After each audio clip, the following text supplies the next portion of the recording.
and with faith in the future, let us together build tomorrow today. He was warmly received. He has made an impression, but has he won an argument? Will America do what he wants? In April, when the world's richest nations meet in London, we will find out. Justin Webb, BBC News, Washington. So what can we expect from the plan to revive the global economy, and what are its chances of success? Those were some of the questions I posed to Fred Berkston. He's director of the Peterson Institute for International Economics. Mr. Berkston, thanks very much for coming on the programme. So you heard Gordon Brown today. He was here in part to prepare the ground for the G20 Emergency Summit on the World Financial Crisis, which will be held in London in April. Since the last G20 summit on the similar subject in Washington, D.C. back in November, arguably cross-border cooperation on this subject has deteriorated, has it not? I wouldn't say it's deteriorated. I think a number of countries have adopted new fiscal stimulus programs. The United States has, a number of European countries have, some emerging markets have. There is some backsliding on trade because a few countries have adopted new protectionist measures in violation of the commitments they made at the G20 here in November. So it's a mixed bag, but certainly there's a big agenda for the G20 in April to get things on track and get everybody on the same program.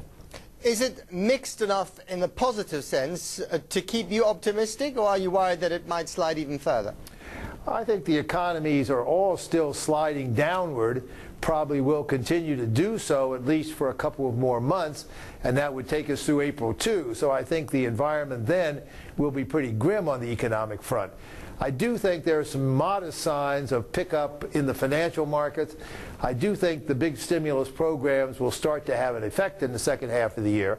So we may be near the bottom, but the news is still going to be pretty dismal for the foreseeable future, the next few months, and that means the leaders in London on April 2 are still going to have big global expectations that they're going to have to meet. Now, it was billed that Mr. Brown's speech to Congress would be a slap on the hand, a gentle one, about the instinct for protectionism that might have manifested itself. In the end, the speech was actually very mild on the subject, but at that particular point, you couldn't hear two hands clap. So is there a danger of protectionism, especially in this country?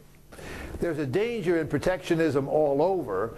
At least 40 countries, including the EU 27 countries, have taken protectionist steps over the last 3 or 4 months. None of them is yet too dangerous or too substantial, but there are worrisome trends. There is certainly a risk here.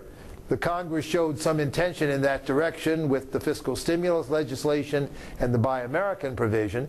Our unemployment rate is going up sharply and will undoubtedly continue to do so for many more months. So there is an ongoing problem. On the other hand, President Obama has been quite good. He's been very forthright, very forceful in rejecting any backsliding on trade. He has not yet taken any positive steps to move forward toward new liberalization, but he has been very firm in resisting the congressional steps on the stimulus bill, in resisting any other moves toward protectionism. So I think the U.S. will want to hold the line firmly, and I think we'll want to see other countries agree to do so at London. Fred Berkston there. British Prime Minister Gordon Brown has told America that an economic hurricane has swept the world. In a speech that received 17 standing ovations, he called for greater cooperation to tackle the global economic crisis, including action against offshore tax havens. And I believe that ours too is a time for renewal, for a plan for tackling recession and building for the future. Every continent playing their part in a global New Deal, a plan for prosperity that can benefit us all. And first, so that the whole of our worldwide banking system serves our prosperity rather than risks it. Let us agree at our G20 summit in London in April rules and standards for proper accountability, transparency and reward that will mean an end to the excesses and will apply to every bank, everywhere and all the time.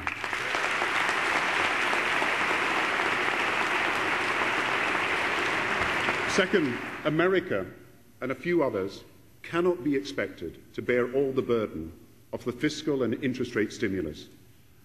we must share it globally. So let us work together for the worldwide reduction of interest rates and a scale of stimulus that is equal to the depth of the recession and round the world to the dimensions of recovery, and most of all equal to the millions of jobs we must safeguard and create. And third, let us together renew our international economic cooperation, help emerging markets rebuild their banks. Let us sign a World Trade Agreement to expand commerce. Let us work together also for a low-carbon recovery. And I am confident that this President, this Congress, and the peoples of the world can come together in Copenhagen in December and reach a historic agreement to combat climate change.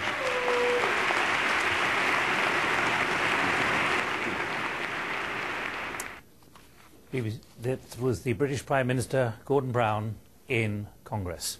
Well, let's get more on that. Let's go live to Capitol Hill to the BBC's Jonathan Beale. Jonathan. Well, Nick, the Prime Minister has just concluded that speech, a speech which seemed to go down very well, more than a dozen standing ovations. One of those listening in was Congressman John Tanner, a Democrat from Tennessee. What did you make of the Prime Minister's message, which clearly focused on the economy? Yeah, I thought it was a powerful speech for two or three reasons. One, the call for greater transparency and regulation in the international financial markets, because whether you're in London or New York, this has spread, this contagion, as he called it, has spread in the financial markets, causing great unrest and so on. And then also the climate change, working together on climate change before the meeting in Copenhagen in December. Both of those I thought were terrific. And thirdly, the admonition against succumbing to the persuasion of protectionism in these hard financial times. I thought that was right on. Well, let's talk about that. I mean, you know, this is the same Congress that wanted a Buy America clause. Yeah. You did see that as a warning against America favouring its own. I think it was an observation more than a warning that this is not good public policy. The temptation in the political arena during hard financial times is to resort to protectionism, in my view, under the mistaken opinion that it will protect one's job. Gordon Brown talks about this new global deal. Are you clear in your mind as to what he means by that, and whether countries can agree amongst themselves on new rules, new regulations for the international financial system?